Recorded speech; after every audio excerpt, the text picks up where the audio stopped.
మూడిట్లో ఉంది సాయి. అంటే ఒక రాయి. దీన్ని నేను అన్నిటికంటే చిన్న వృత్తం మీద పెట్టాను. అది ఈ 3 వృత్తాల్లో భాగమైపోయింది. ఎందుకంటే ఈ వృత్తం ఈ 2 వృత్తాల్లో భాగం. నిజమే సాయి. కానీ మీరేం చెప్పాలనుకుంటున్నారు సాయి? ఈ ప్రపంచంలో ప్రేమ కన్నా పెద్దది, ప్రేమ కన్నా శక్తివంతమైన భావం ఇంకేదీ లేదు.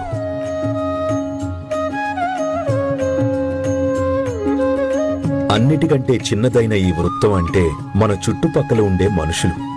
ఈ రెండో పెద్ద వృత్తం మన దేశం అన్నమాట. ఇక అన్నిటికంటే ఈ పెద్ద వృత్తం అంటే ఈ ప్రపంచం. ఎప్పుడైతే మనిషిని మనిషి ప్రేమించటం నేర్చుకుంటారో అప్పుడు దేశం మీద కూడా ప్రేమ కలుగుతుంది.